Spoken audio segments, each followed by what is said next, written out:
अस्सलाम वालेकुम रहमतुल्लाहि वबरकातुहू। जिस रूम में कुरान शरीफ रखा हुआ है उस रूम में मियाँ बीवी सो सकते हैं या नहीं सो सकते हैं। कुरान शरीफ की तरफ अगर पैर चला जाता है तो इससे क्या होता है। कुरान शरीफ नीचे रखा हुआ है ज़मीन पर, हम ऊपर बैठ सकते हैं या नहीं बैठ सकते हैं। कुरान शरीफ गलती से अगर हाथ से छूट जाए, गिर जाए, तो फिर इस सूरत में क्या करना चाहिए।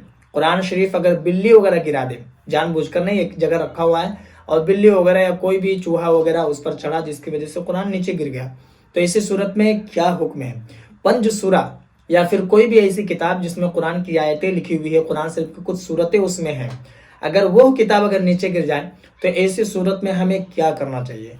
तो आज मैं आप लोगों को इन्हीं चीज़ों के बारे में बिल्कुल आसान तरीके से आपको बताने की कोशिश करूंगा, ताकि आप नहीं जानते हैं तो आसानी इन तमाम चीज़ों के बारे में सही जानकारी आप हासिल कर सके और आपको पता चले कि इसी सूरत में क्या करना चाहिए, हमारा मजहब इस्लाम क्या कहता है, हमारी शरीयत इसके ऊपर क्या पाबंदी लगाती है।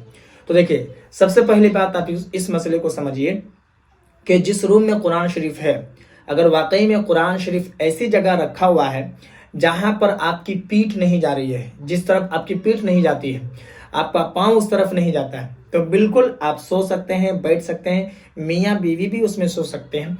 इसमें कोई हर्ज वाली बात नहीं है, कोई गुनाह वाली बात नहीं है।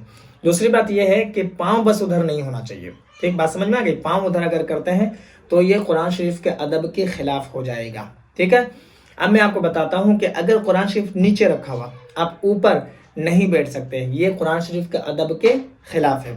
यहाँ तक कि अगर कुरान जमीन पर रखा हुआ है, आप भी जमीन पर रख रहे हैं, जिसकी वजह से आपका पाँव ही थोड़ा ऊपर हो जा रहा है कुरान शरीफ से, तो इससे भी मना किया गया है कि आप पाँव के बराबर भी कुरान ना रखें, क्योंकि कुरान मुक़द्दस अल्लाह का कलाम है, इसलिए अदब उसका ज़रूरी है। ठीक है, अब मैं आपको बताता हूँ कि अगर कोई किताब जिसमें कुरान शरीफ की आयतें लिखी हुई है, जैसे पंज सूरा मैंने आपको कहा, या फिर कुरान शरीफ ही हाथ से छूट जाए या फिर एक जगह रखी हुई है, बिल्ली वगैरह या चूहा वगैरह उससे गिरा दे, तो ऐसी सूरत में आप क्या करेंगे।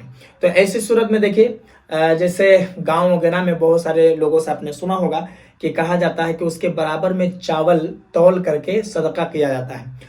और बहुत सारे लोग ऐसा भी करते हैं कि कपड़ा नया खरीद करके गरीबों में दान किया जाता है। और बहुत सारे लोगों से आपने ये भी सुना होगा कि कम से कम 51 रुपया आपको मस्जिद में देना पड़ेगा। तो देखिए, इसका सही मसला क्या है, इसको आप समझिए। सबसे पहली बात तो जानबूझकर कोई भी मुसलमान ऐसा नहीं करेगा, जानबूझकर तो हरगिज नहीं कर सकता है, क्योंकि हाँ, कोई भी मुसलमान इस बात को जरूर जानता है कि ये कुरान शरीफ है। ठीक है, तो जब भी गिरता है अनजाने में ही गिर जाता है, जानते नहीं, गिर गया, हाथ से छूट गया या फिर बिल्ली वगैरह गिरा दी। तो ऐसी सूरत में क्या है कि कुरान शरीफ को अच्छे से उठाइए, अदब के साथ उसे चूमिए, सीने से लगाइए और फिर उसे महफूज जगह पर रखिए, यानी कि ऐसी जगह रखिए जहां पर शक भी ना हो कि यहाँ पर वो आकर गिरा दे, यानी कि बिल्ली वगैरह गिरा दे। 10 रुपए हो या 20 रुपए, 30 रुपए, इस तरीके से जितना आपका हो सके आप गरीबों में दान कर दें, यानी कि सदका निकाल दें।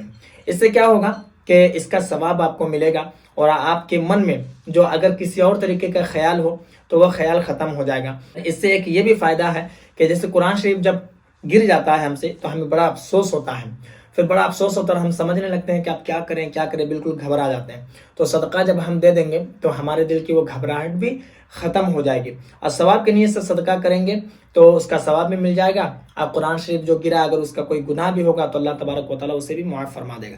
ऐसे तो गलती से अगर गिर जाए तो उसका कोई गुनाह नहीं होता है। मुझे उम्मीद है कि मेरी बात आपको समझ में आ गई होगी। इस वीडियो को जितना हो सके मुसलमानों में ज़रूर शेयर कर दें, ताकि जो लोग नहीं जानते हैं वो आसानी से इस बात को जान जाए। और अगर आपके मन में कोई सवाल या फिर कोई डाउट हो तो आप मुझे कमेंट पर ज़रूर बताएं, और अगर नए हैं चैनल पर तो चैनल को भी ज़रूर सब्सक्राइब कर लें।